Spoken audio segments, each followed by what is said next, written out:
कैसे हैं आप। मैं फिर से आपके लिए वीडियो लेकर आई हूँ और आज हम थर्ड पार्ट की तरफ चल रहे हैं। और थर्ड जो पार्ट है वो है 3 नंबर वाले क्वेश्चंस जो थे, है ना, 9 से लेके 11 तक 3 नंबर वाले क्वेश्चन हैं, उन पर हम चर्चा करेंगे। तो आराम आराम से पार्ट बनाएंगे और आपको पूरा मैं समझाने की कोशिश करूँगी, क्योंकि अब हमें इसी पर ध्यान देना है कि क्वेश्चन लिखना कैसे है। ठीक, हम कई बार कहते हैं कि हमने पूरा लिखा लेकिन उसमें मार्क्स उतने नहीं मिले, क्योंकि लिखना कैसे होता है, शब्द कैसे बनाने होते हैं हमें पता होता है, लेकिन फिर भी हम एक्सप्लेन प्रॉपर नहीं कर पाते, है ना। तो उतने नंबर जितने हम एक्सपेक्ट करते हैं उतने नहीं मिलते। तो चलिए, जो हमारा 9 नंबर का क्वेश्चन था, यहाँ पर अब लगभग यहाँ वर्ड लिमिट दी गई है 75 समथिंग हमें वर्ड लिखने हैं। ठीक है, तो फर्स्ट क्वेश्चन पूछा, 9 नंबर का क्वेश्चन था कि आर्थिक क्रियाएं और गैर आर्थिक क्रियाएं, उनके बारे में अंतर बताइए। तो पहला जब हम पढ़ा रहे थे आपको अर्थशास्त्र वाला, उसमें मैंने आपको बताया था कि आर्थिक क्रियाएं कौन सी होती हैं और गैर आर्थिक क्रियाएं। तो धन कमाना, जिससे पैसे आते हैं, वो सारे काम आर्थिक क्रियाओं में आते हैं, और जिन कामों से हमें पैसे नहीं मिलते वो गैर आर्थिक क्रियाएं। जैसे कि अगर कोई महिला किसी घर में जाकर खाना बनाती है और उसके बदले में उसे पैसे मिलते हैं, तो वो उसकी आर्थिक क्रिया हो जाएगी। लेकिन वही काम जब वो अपने घर पे करती है, अपने बच्चों के लिए, अपने परिवार के लिए, और उसको कोई पेमेंट नहीं मिलता, तो वो गैर आर्थिक क्रिया में आ जाएगी। यानी यही एक ही काम जो है वो आर्थिक भी हो सकता है और गैर आर्थिक भी हो सकता है। ठीक है, तो चलिए यहाँ 2-3 अंतर बताए हैं। पहला है कि आर्थिक क्रियाओं में पैसे कमाने और व्यय से संबंधित सभी क्रियाएं होती हैं, यानी पैसा कमाने और खर्च करने से संबंधित सभी क्रियाएं जो आती हैं वो आर्थिक क्रियाओं में आती हैं। वहीं इसके आगे हम गैर आर्थिक क्रिया में देखेंगे कि जो धन से संबंधित नहीं है वो गैर आर्थिक क्रियाएं हैं। ठीक है, यानी जो पैसों से संबंधित नहीं है वो गैर आर्थिक क्रियाएं हैं। अगला है सेकंड, इसमें है प्राथमिक, द्वितीयक व तृतीयक क्षेत्र की सभी क्रियाओं को आर्थिक क्रिया कहते हैं। यहाँ मैंने शॉर्ट में लिख दिया, है ना, आर्थिक क्रिया कहते हैं। यानी प्राथमिक क्षेत्र, द्वितीयक क्षेत्र और तृतीय क्षेत्र। प्राथमिक क्षेत्र में कृषि पशुपालन आते हैं, द्वितीय क्षेत्र में उद्योग व्यापार आते हैं, और तृतीय क्षेत्र सेवा क्षेत्र होता है। सेवा क्षेत्र मतलब हम बैंक में नौकरी करते हैं, हम हॉस्पिटल में करते हैं, कहीं भी। सेवा क्षेत्र मतलब हमने अपनी सेवा दी, उसके बदले में जो पैसा मिला। ठीक है, जैसे एजुकेशन भी उसमें आता है। तो ये सब कौन सी है, प्राथमिक, द्वितीय, तृतीय क्षेत्र की सभी क्रियाओं को आर्थिक क्रिया कहते हैं। दूसरी तरफ है, इसमें वे सेवाएं आती हैं, ये देश सेवा व समाज सेवा आदि के रूप में होती है, यानी जिसके बदले में कोई पैसा नहीं मिलता। तीसरा जो है, इसके अंतर्गत हमने एक उदाहरण देकर कहा है कि पशुपालन, कृषि, उद्योग आदि सभी आर्थिक क्रियाएं हैं। वहीं माँ के द्वारा बच्चों को भोजन बनाना गैर आर्थिक क्रिया है ना। अभी मैंने आपको एग्जाम्पल दिया था। तो ये इस प्रकार से हम समझ सकते हैं कि जिस काम को करने से हमें पैसे मिलते हैं वो आर्थिक क्रिया होता है, यानी पैसे कमाने के लिए हम वो काम करते हैं। और उससे हमें, यानी मान लो जी अभी कुछ टीचर जो है बच्चों को ट्यूशन पढ़ाते हैं तो पैसे लेते हैं, तो वो आर्थिक क्रिया हो गई। ठीक है, लेकिन कुछ लोग निःशुल्क पढ़ाते हैं, फ्री में एजुकेशन देते हैं, तो वो क्या हो गई, समाज सेवा है। समाज सेवा या देश के भविष्य गढ़ रहे हैं तो देश सेवा भी कहेंगे। तो वो कैसी हो गई, गैर आर्थिक क्रिया, यानी उसके बदले में वो पैसे नहीं ले रहे। ठीक है, क्वेश्चन नंबर 10 है, 10वां जो है वो पूछा है पूर्वी घाट और पश्चिमी घाट में अंतर बताइए, डिफरेंस बताना है हमें, है ना, क्या अंतर है। तो उसकी थोड़ी सी विशेषताएं हम लिखेंगे, दोनों की अलग अलग। तो पहला है पूर्वी घाट और पश्चिमी घाट में अंतर। ठीक है, पूर्वी घाट और पश्चिमी घाट में। अच्छा, थोड़ा सा उसमें अथवा वाला कर लें पहले, 9 का, है ना।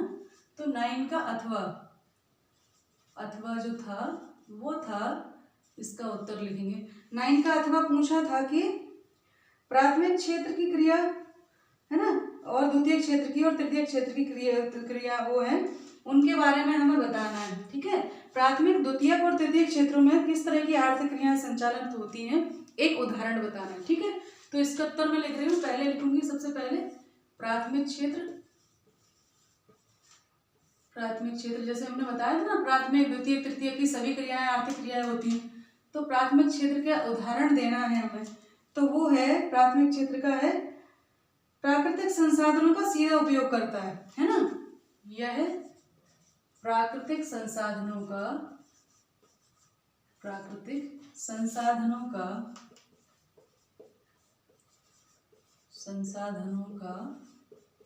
सीधा उपयोग करता है ना, सीधा उपयोग करता है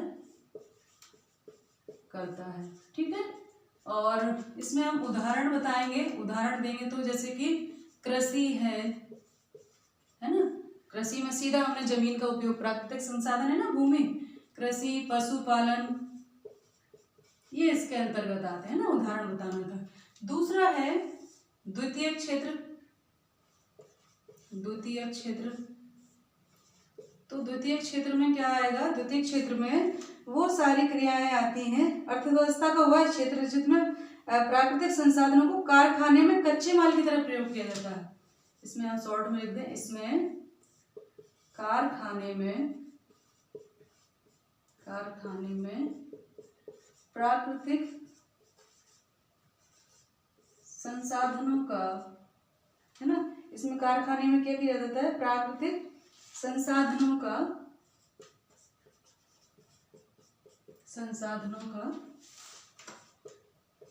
कच्चे माल के रूप में प्रयोग किया जाता है। कच्चे माल के रूप में प्रयोग किया जाता है ना, किया जाता है। तो इसमें हो गया आपका उदाहरण, इसका देंगे, हम एक एग्जांपल देना है। तो इसमें आएगा व्यापार, परिवहन, नहीं ये तो तृतीयक वाला है। इसमें है विनिर्माण। विनिर्माण यानी कुछ भी हम बनाते हैं, है ना, विनिर्माण। जैसे कि हम बात करें कि गेहूं हमने खेतों से लिया और उससे कुछ आटे की फैक्ट्री है ना, प्राकृतिक संसाधन, या कुछ भी बना रहे हैं हम, बिजली उत्पादन कर रहे हैं, तो वो जल लिया प्राकृतिक संसाधन और उससे बिजली उत्पादन कर रहे हैं। ठीक है, विनिर्माण हो गया। थर्ड जो है वो है तृतीयक क्षेत्र। तृतीयक क्षेत्र इसको सेवा क्षेत्र कहते हैं, तृतीयक क्षेत्र। और इसके अंतर्गत हम बात करें तो आता है, इसके अंतर्गत आता है, यह वो क्षेत्र है जिस फलस्वरूप वस्तुओं और सेवाओं का उत्पादन होता है। यह वह क्षेत्र है जिसमें वस्तुओं और सेवाओं का, वस्तुओं व सेवाओं का उत्पादन होता है ना, उत्पादन होता है। तो इसमें क्या आ गया, इसका उदाहरण हम देंगे। तो इसका उदाहरण है जैसे कि व्यापार, परिवहन, इसमें सभी आ जाएंगे, है ना, व्यापार, परिवहन यानी ट्रांसपोर्टेशन। ठीक है, और उसके अलावा शिक्षा, संचार, बैंकिंग। कभी कभी पूछ लेते हैं तृतीय क्षेत्र के वो बताइए, तो उसमें ये अपन उसमें लिख देंगे तृतीय क्षेत्र में क्या आता है, ओटी में पूछ लें, खाली स्थान में, जोड़ी में। तो ये इसके अंतर्गत आता है व्यापार, शिक्षा और संचार, ये सब चीजें इसमें आती है ना, बीमा, स्वास्थ्य, पर्यटन, सब कुछ तृतीय क्षेत्र में आता है। ठीक, इन सबसे जो पैसा आता है उससे कहते हैं तृतीय क्षेत्र से आया। तो ये अथवा वाला भी हमने कंप्लीट कर लिया। अब हम चलेंगे क्वेश्चन नंबर 10 की तरफ। 10 जो है, प्रश्न नंबर 10। और प्रश्न नंबर 10 में पूछा है कि पूर्वी और पश्चिमी घाट में अंतर बताइए। ठीक है, तो क्वेश्चन नंबर 10, पूर्वी व, इसमें उत्तर लिखेंगे, पूर्वी व पश्चिमी घाट में अंतर। तो हम फिर से यहाँ ऐसी तालिका बना लेंगे, ऐसे करके यहाँ लिखा हमने पूर्वी घाट। ठीक है, उसकी विशेषताएं बताएंगे। यहाँ पश्चिमी घाट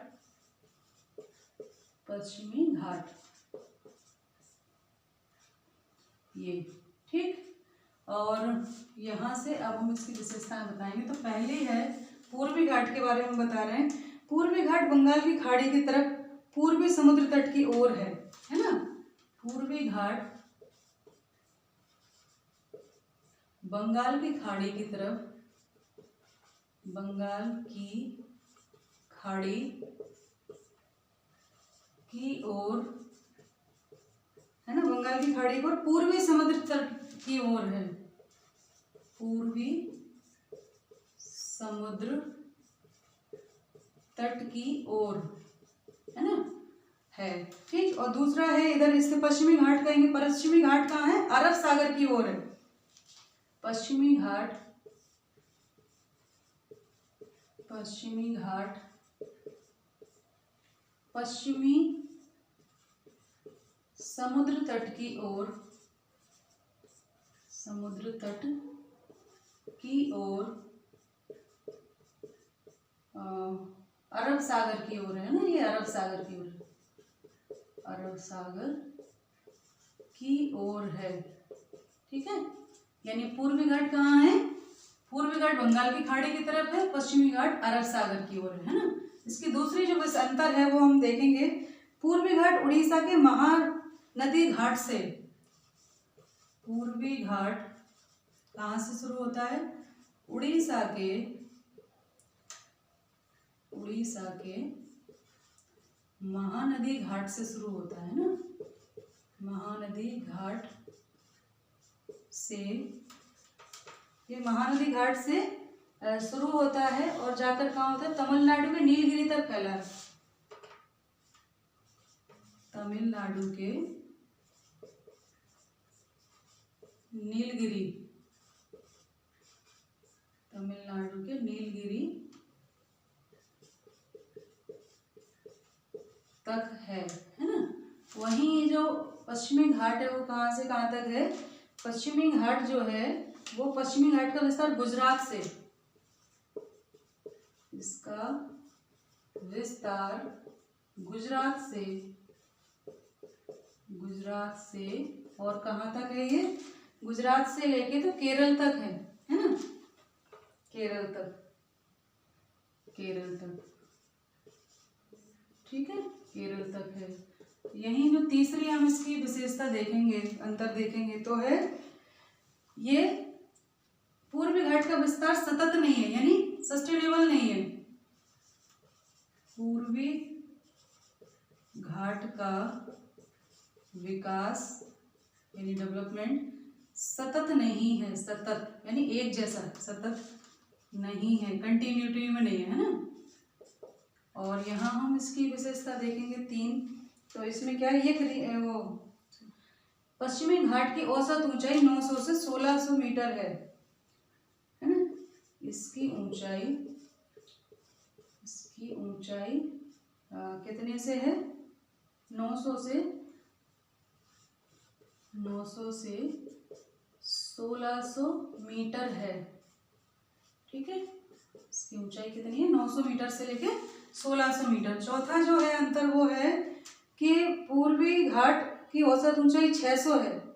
अच्छा सॉरी, इसमें ये तीसरा वाला जो है वो है, ये सतत है। ठीक है, तीसरे में आएगा, इसकी ऊंचाई सतत है यानी कंटिन्यूटी में है। इसकी ऊंचाई कितनी है?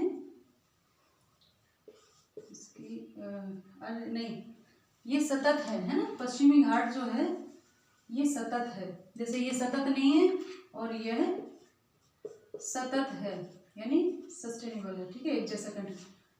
और इसके बाद हम कहेंगे इसकी ऊंचाई कितनी है? 600 मीटर। ठीक है, 600 मीटर तक है। और इसकी कितनी है? यह है 900 से 1600 मीटर तक ऊंचा है ना, ऊंचा है। और अगली जो 5वीं है, दोनों में डिफरेंस वो है पूर्वी घाट पर्वतीय वर्षा नहीं होती। पूर्वी घाट पर पर्वतीय वर्षा नहीं होती है ना। और यहाँ पर क्या है? पश्चिमी घाट पर यहाँ पर्वतीय वर्षा होती है, यहाँ पर्वतीय वर्षा होती है। ठीक है, तो ये अंतर है इसके। अगला चलते हैं इसी का अथवा वाला। इसमें पूछा है बांगर और खादर में अंतर बताइए। ठीक है, तो बांगर और खादर के अंतर बताएंगे हम अभी। बांगर और खादर क्या है, दोनों में क्या अंतर है। तो 10 का जो है अथवा वाला, क्वेश्चन नंबर 10 का अथवा, इस पर हम बात करेंगे। तो इसका अथवा, ठीक है, अथवा का उत्तर। तो यहाँ हम लिखेंगे अंतर दोनों में, तो बांगर और खादर में अंतर है ना, तो यहाँ लिख लेंगे बांगर व खादर में निम्न अंतर है, ठीक है, निम्न या निम्नलिखित भी लिख सकते हैं, अंतर है, मैं यहाँ शॉर्ट में लिख रही हूँ। तो यहाँ भी बना लेंगे अपन ऐसे चार्ट, है ना, बांगर और इधर लिख लेंगे खादर, यहाँ लिखेंगे बांगर, यहाँ खादर, ठीक, बीच में से ऐसे ही हम खींच लेंगे। नंबर 1, बांगर की क्या विशेषता है? जलोढ़ मिट्टी वाले भूभाग को बांगर कहते हैं, है ना, पुरानी जलोढ़ मिट्टी वाले भाग को बांगर कहते हैं, ठीक है, बांगर कहते हैं। वहीं इसकी तरफ देखेंगे, इसका पहला है कि नवीनतम बाढ़ की मिट्टी के भूभाग को खादर कहते हैं। नवीनतम मिट्टी वाले भूभाग को खादर कहते हैं, है ना, खादर कहते हैं। अब आगे चलते हैं। दूसरा अंतर है, ये नदियों के बाढ़ वाले मैदानों के ऊपर होते हैं। ये नदियों के बाढ़ वाले मैदान के ऊपर या ऊपरी भाग में होते हैं, है ना, में होते हैं, ठीक है। और इसका क्या है सेकंड, इसका है ये कहाँ होते हैं? ये बाढ़ वाले मैदान में होते हैं, है ना, यह है बाढ़ वाले मैदान में ही होते हैं, मैदान में ही होते हैं, है ना, ये उसी में होते हैं। इसका तीसरा जो है वो है अंतर कि मिट्टी में चूनीदार निक्षेप होते हैं। इसकी मिट्टी में चूनेदार, है ना, चूनेदार निक्षेप होते हैं।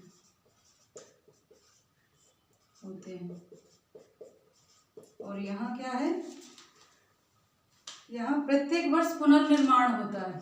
तीसरा है इसका प्रत्येक वर्ष यानी हर साल, एवरी ईयर, प्रत्येक वर्ष क्या होता है? पुनर्निर्माण, नया बनता है, पुनर्निर्माण, है ना, पुनर्निर्माण होता है, ठीक। चौथा जो अंतर है वो है कि ये अनुपजाऊ भूभाग है, यानी ये उपजाऊ नहीं होता, यह है अनुपजाऊ, यह अनुपजाऊ भूभाग है ना, भूभाग है। और यहाँ हम देखेंगे चौथा कैसी है, ये उपजाऊ है, ठीक है, ये उपजाऊ भूभाग है। अगला जो है वो हम देखेंगे क्वेश्चन नंबर 11, और उसमें कहा गया है कि संविधान सभा किसे कहते हैं, लिखिए, ठीक है, ठीक है। संविधान संशोधन किसे कहते हैं? 2 क्वेश्चन पूछे हैं, एक तो पूछा है कि संविधान संशोधन किसे कहते हैं, और दूसरा पूछा है संविधान सभा के बारे में, ठीक है। तो मैं बताऊंगी दोनों को शॉर्ट में आपको। क्वेश्चन नंबर 11, ठीक है, 75 शब्दों में लिखना इसका उत्तर। पहला है कि संविधान संशोधन किसे कहते हैं, तो हम कहेंगे देश की सर्वोच्च विधायी संस्था द्वारा देश के संविधान में किया जाने वाला बदलाव ही संविधान संशोधन है, ठीक है। तो इसका उत्तर है देश की सर्वोच्च विधायी संस्था द्वारा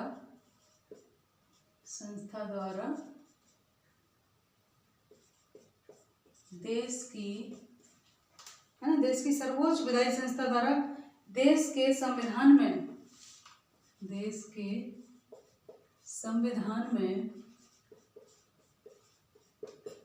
किया जाने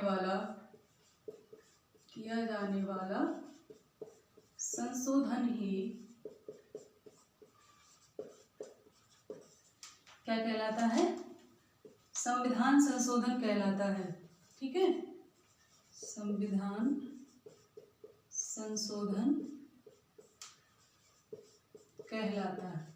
हम पढ़ा चुके हैं आपको ये पहले, तो अभी इसमें डिटेल में नहीं बताऊंगी, है ना। और किसी को अगर डिटेल में जानना है कमेंट करके बताइए, है ना। और इसमें आगे जोड़ सकते हैं, यह बदलाव संविधान की मूल भावना के विपरीत जाकर नहीं किए जा सकते। ये जो बदलाव है, संशोधन है, यह बदलाव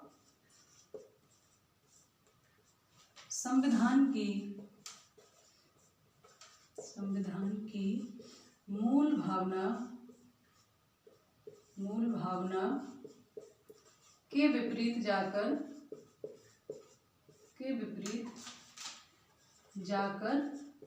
नहीं किए जा सकते। ठीक है, और अगला इसका अथवा है इसी का कि संविधान सभा के बारे में, तो इसका उत्तर हम लिखेंगे। संविधान सभा क्या है ये पूछा है, किसे कहते हैं? तो जनप्रतिनिधियों की वह सभा जो देश के संविधान नामक दस्तावेज का निर्माण और लिखने का काम करती है। ठीक है, तो इसका उत्तर है जनप्रतिनिधियों की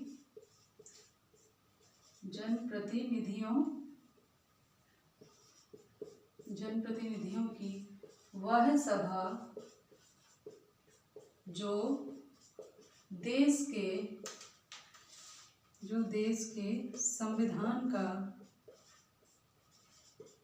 देश के संविधान का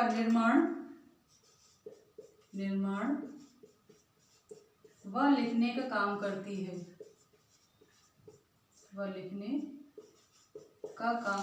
है। ठीक है, उसे हम क्या कहते हैं? उसे संविधान सभा कहा जाता है।